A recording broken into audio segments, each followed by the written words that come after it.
Cuando me enclavó por la entrada que se fue, se ve siempre acompañado del mejor de los amigos. Y la compañía le dice, ya está bueno, me dijo, nada de medias con mirada, con nada de medias contigo. Hi, cutie. Contigo la recuerda mucho más tu corazón. Una noche como un loco, mordió la copa de vino, desde el parte fino de su boca destrozó.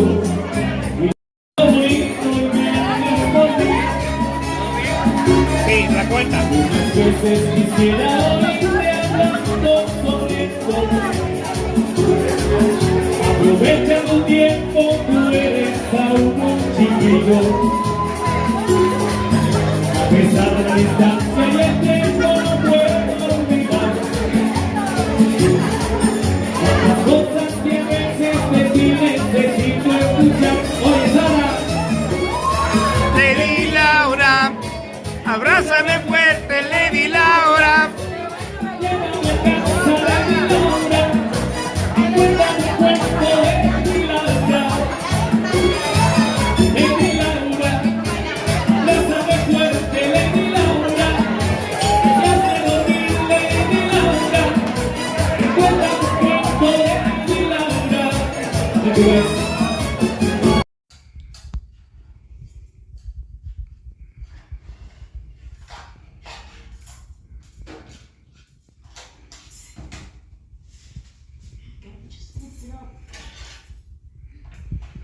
All this to make $8. Why is it so difficult? You stole all my money. I don't have any friends in this house. So this is the positive outcome of what happens when you take away their goddamn cell phones. All of a sudden, they're playing household games. We've been arguing for like 2 hours straight, yelling at each other. But playing household games together. I like this. I like this a lot. All my money. Yeah. We're poor. I had to give all this money to the other stuff. I got hundreds. And let's see Mommy studying. Mommy's little office where she does her homework. Look this way, Mommy. So when Mommy does her homework. Who got you into school, Mommy? Daddy. How did Daddy do it? He did everything, right? The application, financial aid, got you accepted into college, and he's your tutor too, right? Yeah. Does that make you happy? Good. Sí, Panchito. Panchito. ¿Cuál Panchito? What, Mike? Mommy and Daddy are kind of these really What was that? thing of Antoinette, and I didn't want to be the Mike? one to bring up these Michael, concerns to them. what was that? So I don't know what to do. It's nice to Go to bed, bro. tell my siblings my feelings about Antoinette. Yo, At he's this so point, I think that my mom and dad Go to are bed, bro. definitely more trusting of Antoinette and Royal, and they're You look adorable.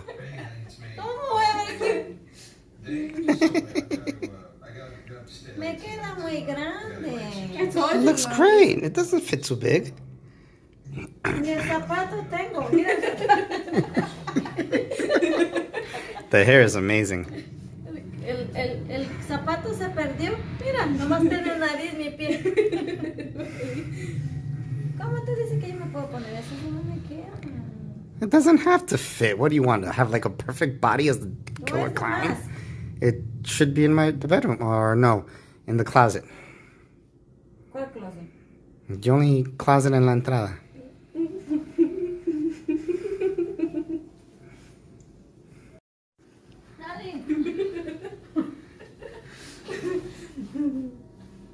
It's actually pretty scary because it matches with the wig. Oh, vela.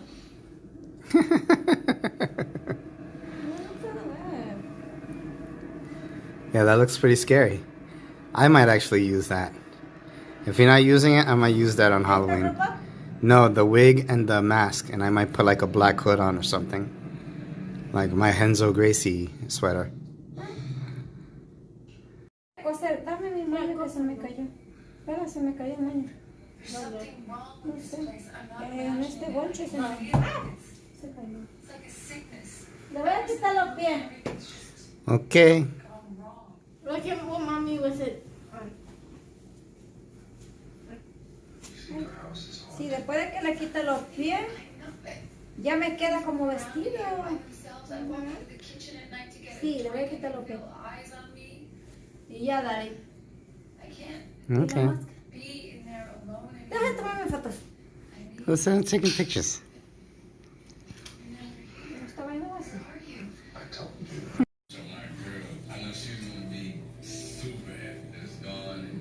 You have a fat clown face.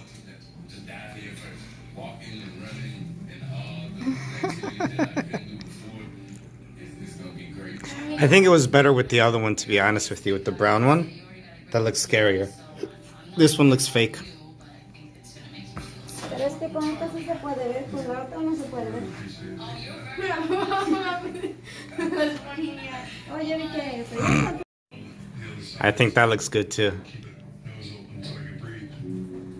Yeah, can you see with that one? Pero no puedo respirar. ¿Dónde puedo? Well, first of all, I think you have the mouth on wrong. Where are your teeth? Yeah, Mija, you look like the retarded killer. You got to bring the mouth, but there you go. Now open your mouth. Ah, it moves with there. You see? Look at that. Ah, that's cool. Yeah, there you go. Use that one. ¿Y qué fue? I, ¿Cómo se me quitó? I don't know. You're a killer. I don't know. Open it. Open your mouth. Me fue así, nada más la máscara sin esta vaina. Yeah. No, but you look great with the thing. I mean, I think you should use it. Hey, is this lobby 3? Yeah. Hey, I need you.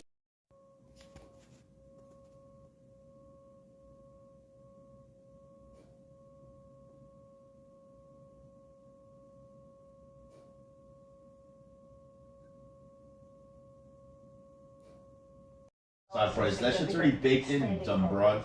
Oh yeah, that was last week. Today is, what day is today? November 3rd.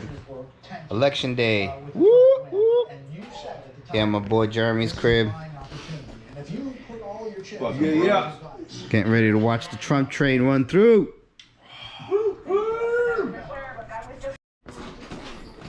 All right, Republicans fucking with the Democrats.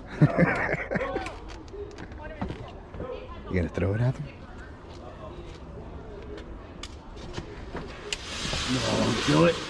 God damn it, why'd you do that? We're to surprise him a little bit. Should have thrown it at them. No, you gotta surprise him. Jesus. Bullshit.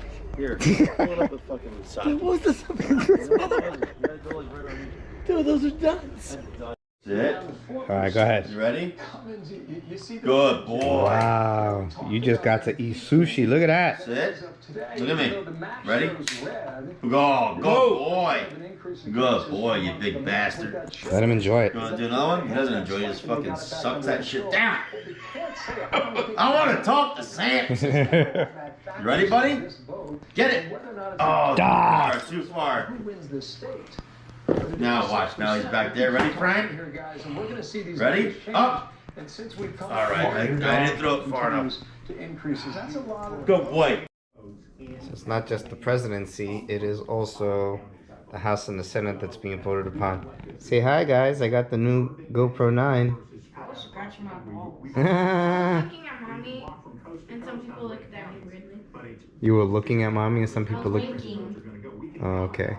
And we got smoothies at the mall. We got new clothes too. Oh yeah, look at my aesthetic girl clothes. All Oh right. yeah, I went to my 2 new shirts. You're what?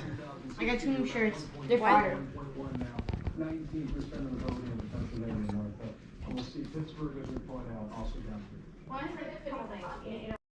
And then we got Let me see. Tokyo shirt. Oh, cool. You like Tokyo, Japan. Yeah. That's where you're gonna move to, you said, right? New York? I mean, Japan. Okinawa. Okinawa. Bella's the one going to New York? Yes, ma'am. I mean, yes, sir. This is my aesthetic girl clothes. This is my ripoff of a Mickey Mouse shirt. There was another one. It was red, but I got that one. Cute. I have new jeans. Trying black jeans. So how's the American Dream Mall? Was it nice? Oh, There was a lot of police because like the bombing or whatever. No bombing, because of the stupid Democrats who might destroy shit if Trump wins. Dude, that's gonna be funny. Literally, could you imagine? That would be horrible. No, but like I'm just saying. Oh, I'm not doing. Oh, sorry. Get regular pair of jeans. Nice. Yeah, I got some new pants too. Hey, man. Cute.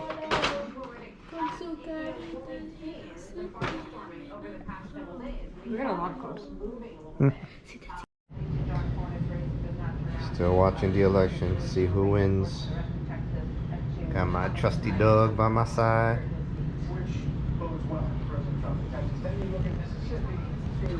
Talking to my camera, my GoPro, where I can finally see myself. Hi, sexy. You look good.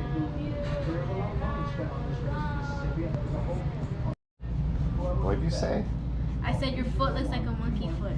Why? Because it's hairy. I'm a dude. What do you expect? To shave your foot? I'm not shaving my foot. I'm shaving your foot. I'm a dude. You're not shaving. I my gave foot. you my $10, man. So what? So I'm shaving your foot. Not shaving. I'm gonna make his foot look pretty. Ow! Oh my gosh, look, it's all smooth though. Crazy woman. No, I'm so hard. I'm mad that you're shaving my feet. Can I shave your ankle? No, man. I'm a man. I'm not a woman. It's winter. Stop. It'll grow back. No, I look stupid. No one even looks at your ankles. I look at my ankles, damn it. I'm a man, not a... You're a man, right? You look super clean. Oh, my finger's gonna look shiny. I can't do jujitsu with shiny nails. It's not gonna be shiny. It's just because it's wet, man. Good grief. The things fathers do. I was supposed to get a foot massage. Instead, she falls asleep. You didn't want me up. Ow! Where you go, woman? Where's my damn foot massage?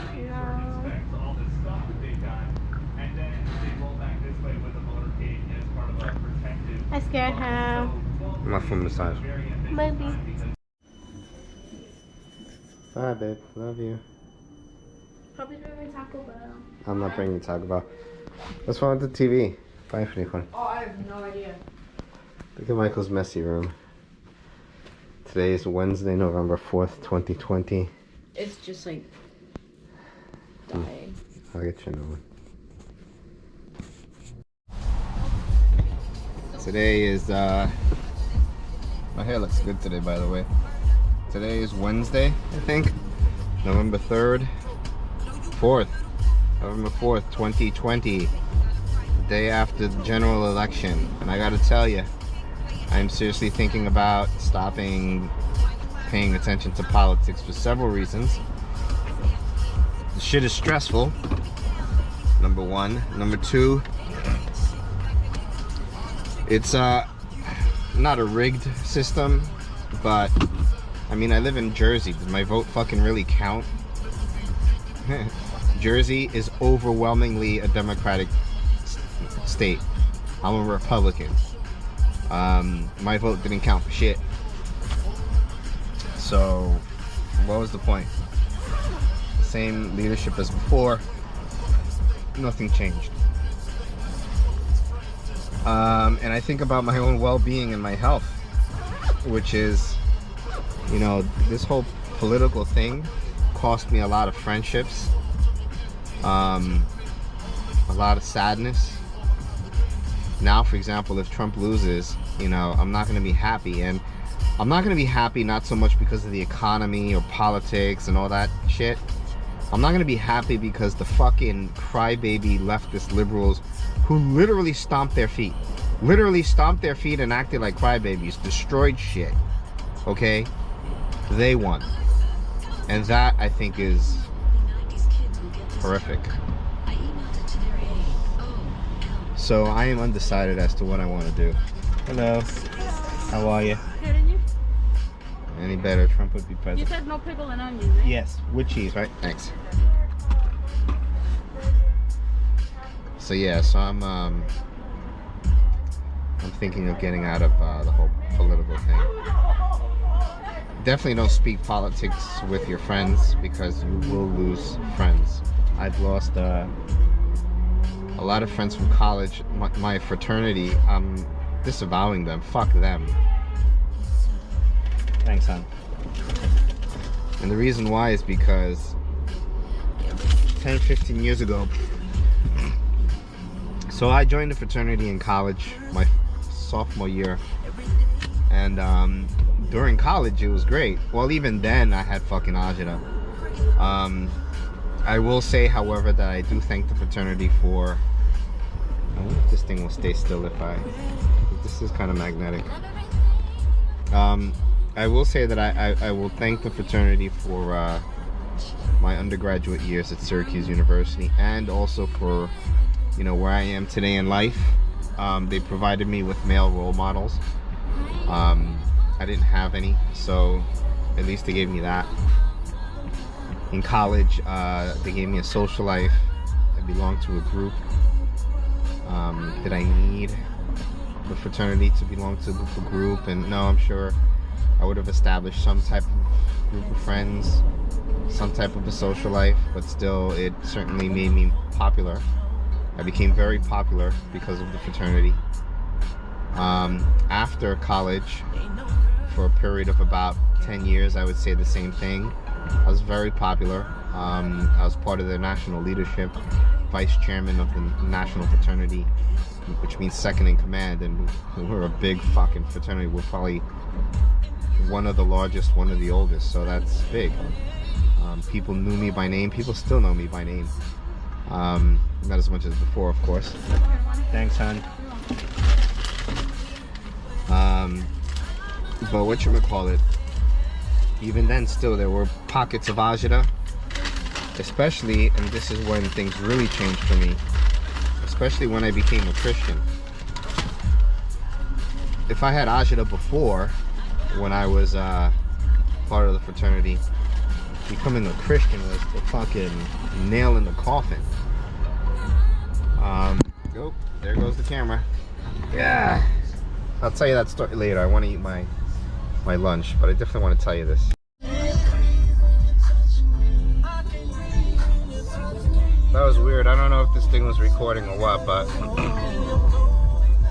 I'll continue my previous conversation about the fraternity. So, police reported ahead. About, it's 2020 now. I would say about in the year 2001, I was an active part of the fraternity, part of national leadership, second in command, blah, blah, blah. A few years after that, maybe in 2005, that's when I started to become an active part of Christianity. And I would talk about my faith. I was excited about my faith. I wasn't trying to force people into conversion. Yes, you know, I would have conversations with people, because at the time I was a fundamentalist, legalist kind of a thing, where, you know, you think that people are going to hell and blah, blah, blah, and you genuinely want to save them, etc. Hazard reported. All right, shut the fuck up. You know, but I matured from there. But the point is that during that time, you know, I wasn't like a militant, at least not with the fraternity. I was still going out, drinking, partying, you know, doing my normal thing. The only thing is that I identified as Christian, and social media came out at that time. So, of course, on social media, I would discuss my faith. And I was the only person. And literally, you know, I remember one dinner with the chapter, for example. A chapter is your school, right? So I'm with the chapter brothers, and for like an hour, I was being attacked left and right about my faith. How could you believe this? How could you believe that? They do this, they do that. How does this make sense? How does that make sense? And it was pretty bad. Then you had individual instances, like this one guy, Danny Bravo, who's from the chapter, who is an avowed atheist, who would literally attack my views on social media. So much so that I eventually had to block him because it was too much. It was literally a purposeful attack. Anything I would post. Now listen, I don't consider an attack someone asking me questions. An attack for me is someone purposefully mocking you on a social media post, as an example. Laughing at your comment. You know, not asking a critical question, but saying, that's ridiculous, ha ha ha ha. You know, as an example. It was immature and unnecessary. So that was my first bout with the fraternity, and I walked away from the fraternity because of that, but also at the same time I found them to be very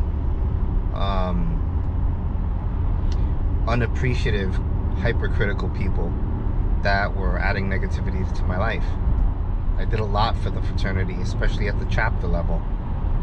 I saved the chapter from being shut down, and never got a thank you, never got an award or something, or recognition. But the cool guy did. The guy who, you know, disrespected people and who was considered cool, right? He got all the recognition. And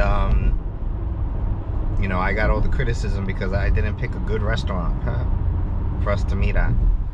So after a while I was like, you know what, this is too much. I walked away.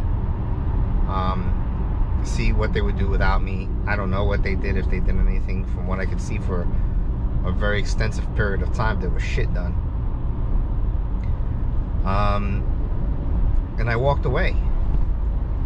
But then Jason Olivo, the guy who, you know, brought me onto Wall Street, who I am thankful for and very appreciative of, he's a chapter brother. He's an older chapter brother.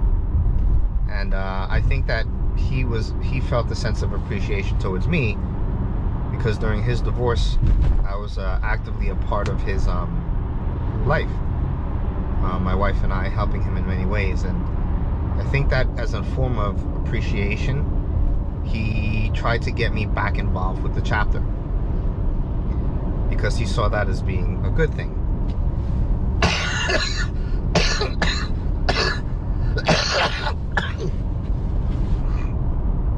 If you notice, by the way, I haven't had my typical coughing attack. I'll talk about that some other time. I had E. coli. That cough that you saw there is from a cold that I had this weekend. But if you notice, I haven't had my typical acid reflux attack. There have been some changes, and we'll talk about that later. But in either event, so Jason brought me back to the chapter, and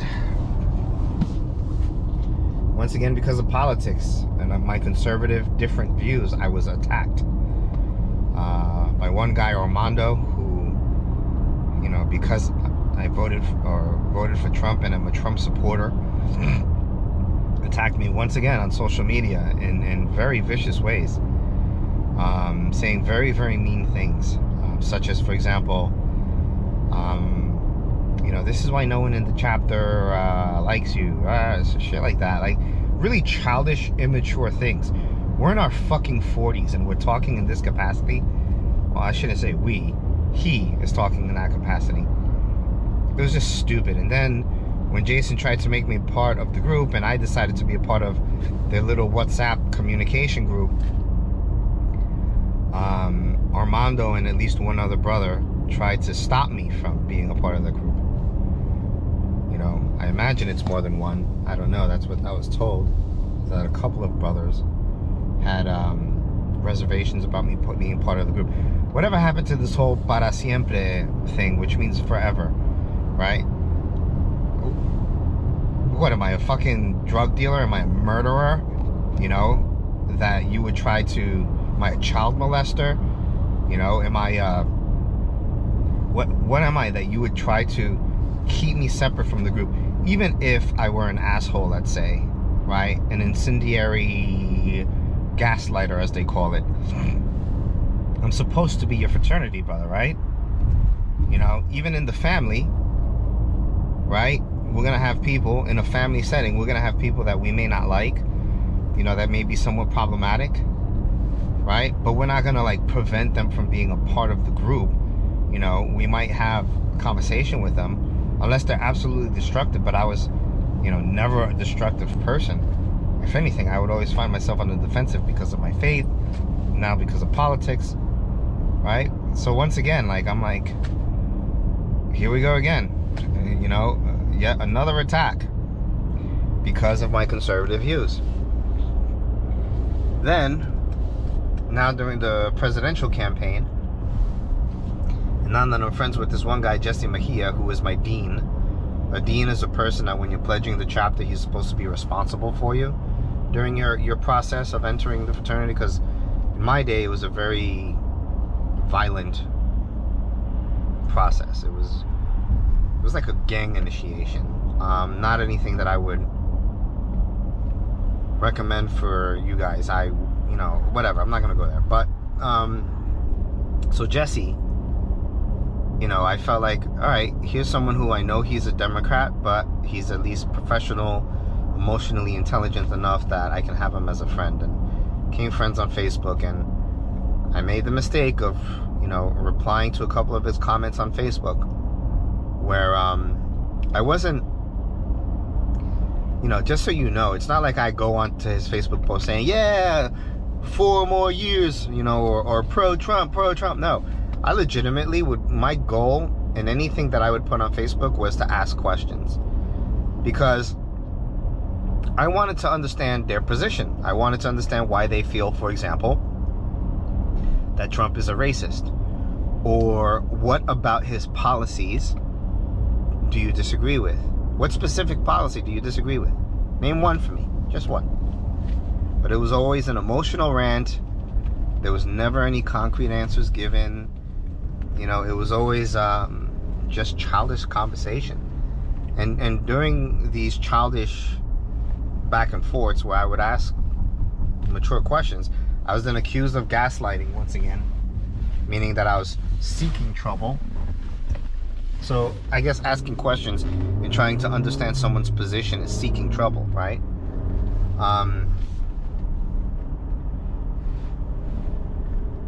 So during the course of this whole interaction, a couple of these fraternity brothers, right, from other chapters would come in and start attacking me once again. You know, and how do I define attacks? I define attacks by look at that, that's great. I don't know if you can see that. Hopefully this thing is recording. But Trump, Israel, United States flags, love it.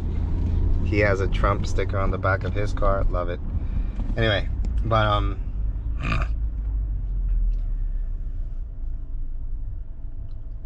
the final nail in the coffin for me was when, you know, a couple of these fraternity brothers said things like, for example, I'm embarrassed to call you a fraternity brother. Anyone else who is in this fraternity would be embarrassed to call you a fraternity because we're a Latino fraternity, and I'm a Latino who's voting for Trump, who they have concluded is a racist, a white supremacist, although there is nothing historically, statistically, politically, nothing that could demonstrate that to be the case. Nothing at all. And because I'm a Latino supporting him, I must be a racist, even though I'm Latino myself. That will never make sense to me. I'm a white supremacist, even though I'm brown. Never makes sense to me. And so whatever, but it went beyond name calling. It went so far as to say, one guy, for example, was like, you know, why don't you remove yourself from the fraternity? It's so, you know, it's so unfortunate that you became a part of this fraternity. You know, I wish that we could drop you from the fraternity.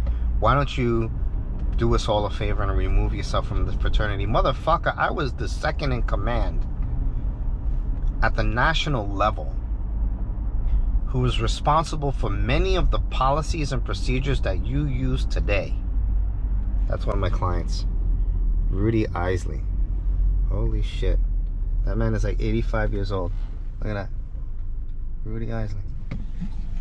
Yeah. I gotta call him. But motherfucker, I was your vice chairman 10, 15 years ago, whatever it was. A lot of the policies and procedures you're using today, I was responsible for. What the fuck have you done? You know, I challenged one dude to meet me in the street. I was like, listen, motherfucker, because he made the mistake. I don't want to go there. Of course, he was a coward. He never showed up.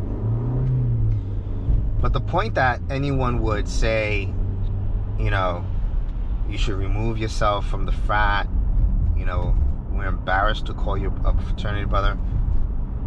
Like, who are these people? What kind of negativity is in their life that they would want to go that far to hurt someone's feelings? Now, my feelings weren't hurt. It's not about that. It's more about the audacity, who are these people? Like, you know, it's like when you kind of realize, like, damn, these people are legitimately, what is this fucking guy doing? When you realize that these people are legitimately bad people, that you're like, damn, I don't want to be, it's like, you don't want to be associated with these people. They add negativity to your life. So this is the second time that this has happened, and I'm like, I'm done. The fraternity, I'm very thankful for what I did get from it, and I was trying to give back. I started financially contributing to a scholarship that we created for Latino students, which is you know, a good thing. Of course, like, no one's contributing to it. I'm one of 3 people giving money, although there's like over 100 of us, if not more, in the chapter alone. More than 100, who knows how many. But anyway, you know, I give a lot to the Latino community. I care a lot about the Latino community. You kids growing up know the things that I've done to help the Latino community. You know, I don't need this fraternity, and literally there has been zero value except for the scholarship that I have found that they provide, you know, for Latino people. You know, yes, they gave me a Latino role model, and there were some positives, like now being on Wall Street. I am thankful to Jason Oliva for that. If I wasn't a part of this fraternity, I admit it, I would not be on Wall Street right now. You know, but everything else is just so much that I just can't anymore. It's all negativity, man. How you say this? Being male whores, drug users, alcoholics, like fights. It's all toxicity, and I just don't want to be a part of it anymore. So I'm soon going to be getting a tattoo of boxing gloves to replace the tattoo that I have on my upper arm, and that's it. And you know, I'm gonna talk with Jason. I think I killed a squirrel. I'm gonna talk with Jason. I'm gonna explain to him, look, bro, thank you for trying, but this is why. These people are negative and fucked up, and I see no value in being associated with them. I'll still continue contributing to the scholarship because I do see that as beneficial in some capacity to Latino people. And that's it. Okay, Thursday the 12th at 3 o'clock here in Oradell. Okay, Rudy? Great. Sounds good. See you then, my friend. Take care. Okay. Bye-bye. You too. Okay, bye. And that was Rudy Isley, the guy who I recorded in the from the car before, my client. Hey, just a quick update in reference to the last conversation that I had about the fraternity. So, I am still not happy with them, and I am separating myself or distancing myself once again. But I am still going to stay in some type of contact, and the reason why is because today we had one of our fraternity brothers elected as mayor of Puerto Rico. Last year we had another one of our fraternity brothers elected as mayor of West New York in New Jersey, which is a town I used to live in. Today I was able to contribute $250 to help 5 families on Thanksgiving so that they have a nice Thanksgiving dinner and help them with groceries through the chapter. So my point is that there's a lot of fucked up shit I don't like, but there is some good things that exist, enough to keep me kind of hanging around, just because I like, you know, I like helping. I especially like helping Latino people.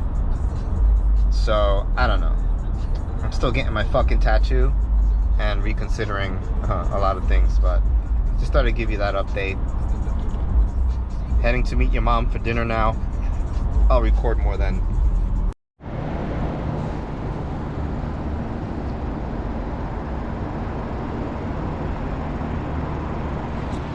She's riding Isabella.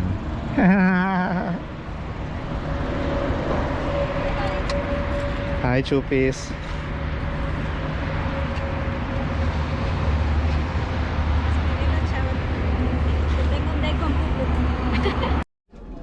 So as I told you guys, I'm on a date with your mom. We're in Borelli's. We're about to eat our nice seafood.